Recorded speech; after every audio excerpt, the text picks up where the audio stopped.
Hey guys, welcome back to the channel. This video here coming up is I'm going to try to explain to all my subscribers on how I go about improving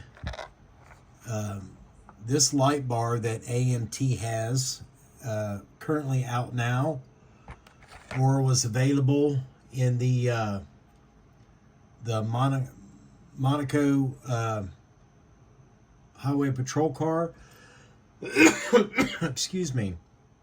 Which this is an example right here.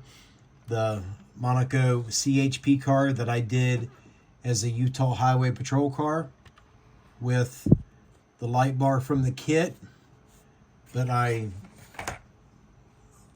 super modified it, so to speak. If you can see, it has the reflective mirrors in it. I know the red shows up better than the blue, but you can see that it actually has some internal guts, so to speak. See if we can zoom in there a little bit better. You can see the mirror and then the rotating bulbs on both sides. And it just adds a nicer effect. See how that light reflects off of the mirrors on the inside? But I'm going to show you what I do to create these things. Because what we're going to do is we're working on one for our Dodge Mini Pumper, and the one that I actually want to do for this truck is one like this right here that has red and clear bulbs in it and just has the reflectors towards the front. This was known as a Model 12 Twinsonic. These came in, I think, 30 different versions, different flavors, and the one that I'm going to recreate was just called the Model 12. It was the first version to come out. And these things were created all the way back in 1967, believe it or not.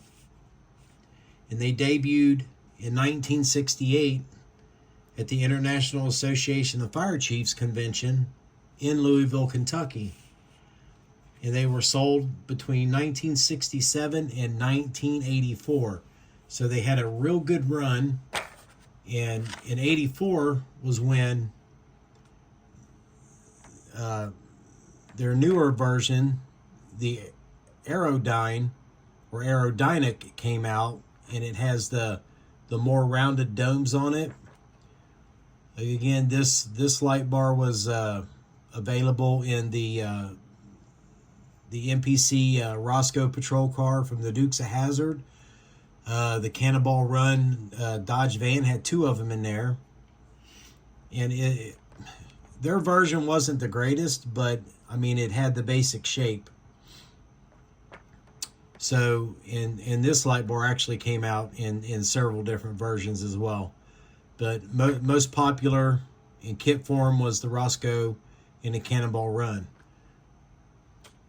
All right, so, but we're talking about the Twinsonic, or, you know, classic emergency flasher bars.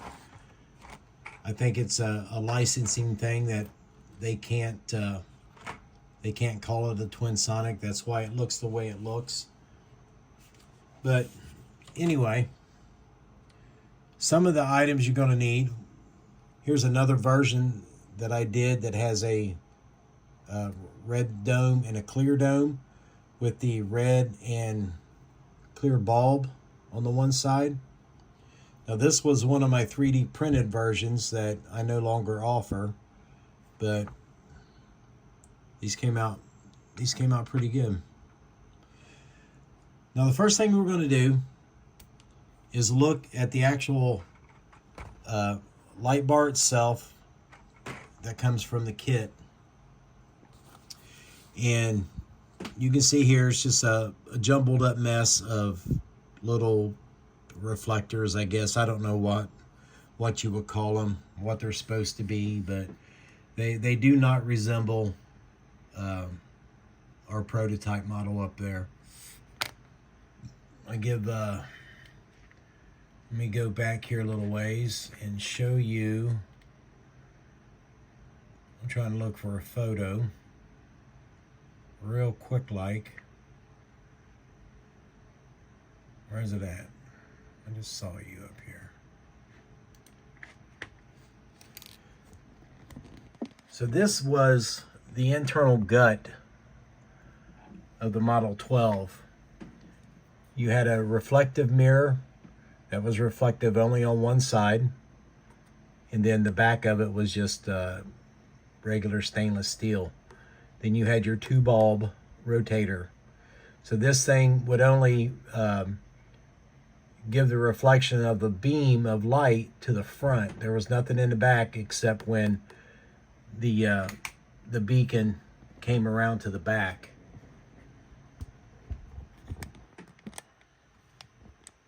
So if you wanted to do one that flashed front and back, rotated with the mirrors, that was called a 12X. We'll talk about that here in a minute.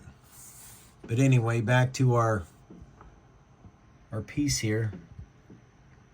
So yeah, this is just a hobbled up mess, right? So you can see here, I removed all of that off of here, and that was just a matter of taking my nippers, nipping all these off. Then I removed all the chrome just by running my hobby blade on it.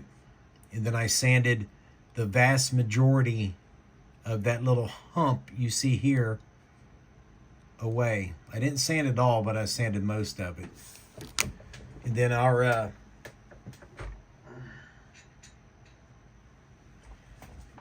here's our dome that we're going to use. You can see it does fit, and we have a better fit up here too. It's damn near perfect up there. Nice and flush with it. So the first thing you're going to need is some flat stocked material, okay?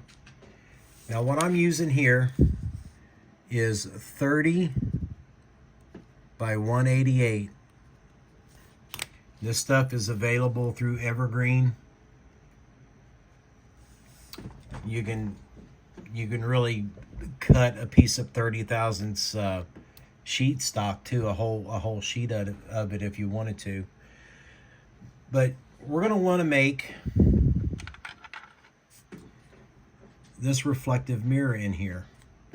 I already went ahead and started a couple of examples. Here's the 30 by 188.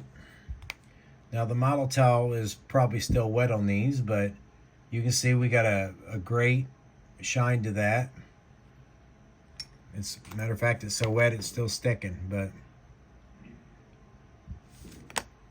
And then I've got another option as well. If you can't find the 30 by 188, you can go 10 by 156. But I wouldn't go any smaller than that. Let me see if I can get this to stand up here without messing it up. So what you want to do is you take your flat stock and you want to cut 3 pieces out of it.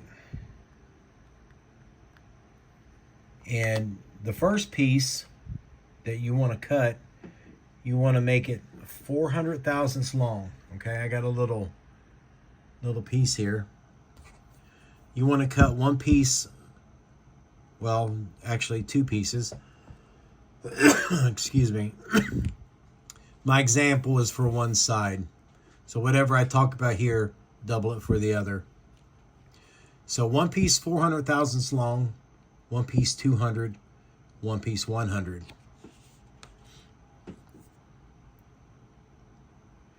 And then when you cut these, you got the 400 on the bottom. Let me get it in camera. You want the 400 thousandths long piece on the bottom, I don't know why this don't want to focus. You want to glue the 200 thousandths piece on top of that, and then the 100 thousandths piece on top of the two.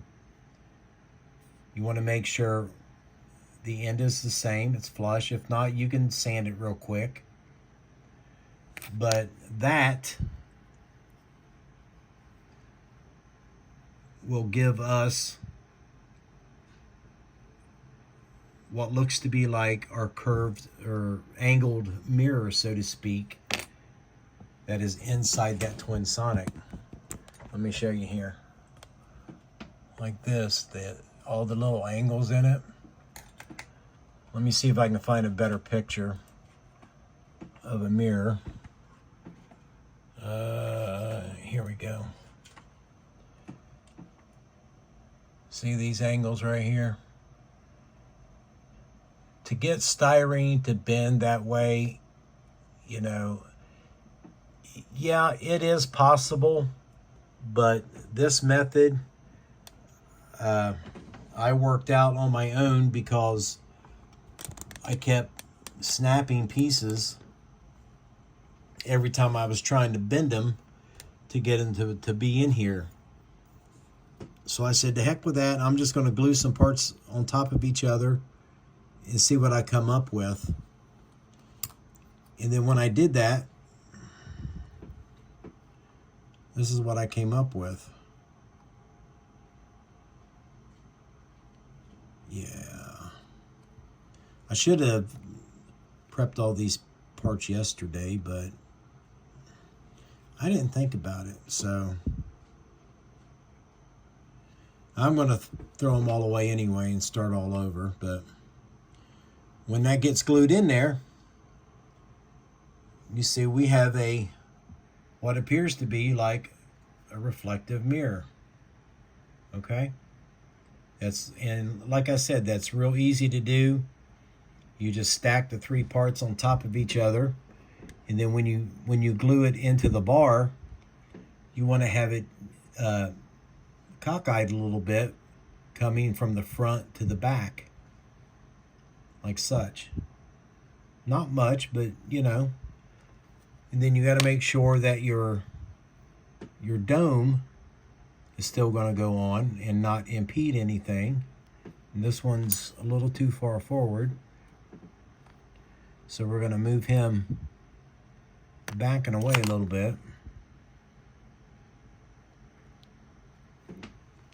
like such. And we got our reflective mirror in there. Now we need to make the rotating beacon for it. And what I always use on mine are 5mm fashion jewels. And you can find these at Hobby Lobby. You can find them online. You can get these things just about anywhere nowadays. But these all come in my wife found me a packet that had 1,800 of them in it. So I just go through a pack at a time, and they're self-stick, but you don't want to use that side. You're going to peel them off of there, and that's going to leave you one side that's chromed and one side that is clear. All right. So you're going to take a fine sanding stick, put the chrome side down, cover it with your finger, and just kind of go back and forth with it until that chrome is gone. And if it starts to burn your finger, you can always revert to scraping it off, okay?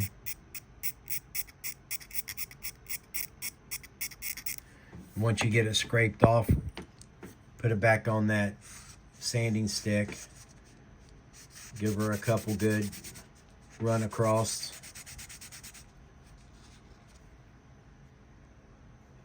Blow it off real good.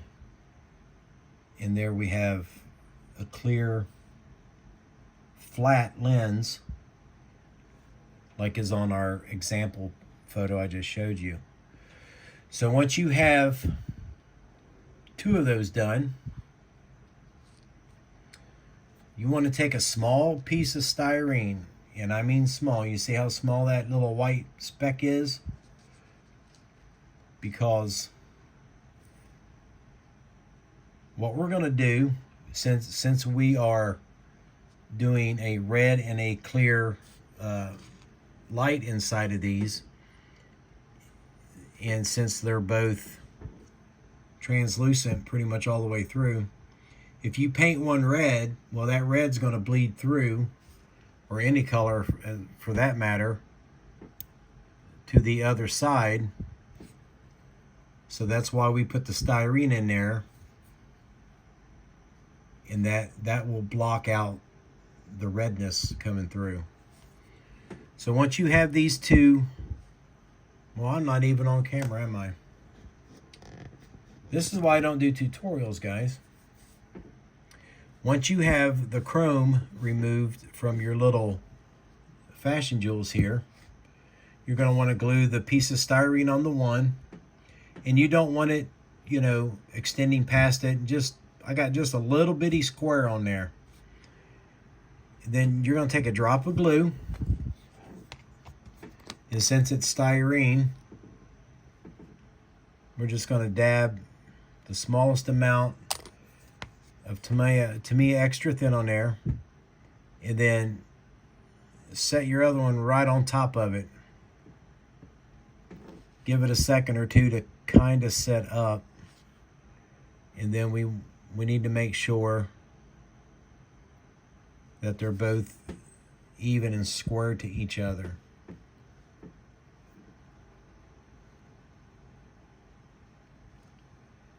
That looks pretty good to me. Now, I normally will let these set and dry overnight. And then, since I'm doing red and clear bulbs in this, the next day I'll come back and lay it down, and I will paint one side red with the Tamiya X27 clear red. And with this, you can do anything you want. You can do both of them red, you can do blue, whatever. So remember, we have our mirror canted in here sideways. You'll take this guy, just dip it into some model glue. The Tester's orange glue works good for this. And you're going to want to cant it to one side, like that. Or if you want more of a reflection from your mirrors, cant it more towards the mirror. And then at each step of the way, you want to make sure that your dome still fits. Now this is going to get carried away on me a little bit because I don't have it glued into place.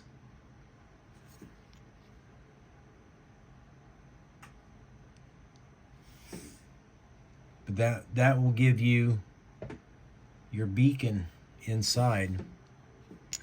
Now to finish it up, once everything is dry, you want to brush paint this whole area right here a flat black, or maybe like a flat gray or something. But don't do silver, and certainly don't leave it chrome. See how this one's flat black on the inside? And it gives it more, I don't know. It makes your components in there stand out a little bit better. But once all that's done, your mirror is glued in, your light is glued in place. Take your Molotow pen, tap it on your mat or whatever, then take a brush, a very small brush. You dip it in your Molotow, and then you want to paint all that on the inside of these 2 bulbs. You want all this in here to be chrome. Don't do the faces of them, Okay, don't do the faces, just do the insides of them on both sides. And that will highlight, just like I done here, that will highlight your rotating beacon in there, and yet you still have a red side and a clear side. And then when you're doing the mirror, you only want one side reflective. The other side you want to paint either silver or like a flat aluminum or something like that. But that is the process to improve on this this light bar that comes with the AMT kits. Yeah, it's rather long, and drying times are ridiculous because of the Molotov chrome. But you know, if you pre-make your pieces and just chrome them and set them to the side, and you know you can worry about them next week, and then at that point you can kind of handle them a little bit, and you can work on your light bar, and you can do any configuration you want. You can do, you know, one dome of a color with a clear on the other side. You can do them both clear and have, you know, red, blue, green, yellow, whatever colors you want on the inside, and that's what you can put in there. That's why I like the clear dome so much, is because you add more detail to your model. And you know, even though this one, you can tell they're in there, when you look at it from a distance, you really can't see anything in there. You know, you see a red dome and a blue dome, and that is all you see. So by using the clear, you know, you have, from a vantage point far away, you can see that. And that just makes somebody look at your model, and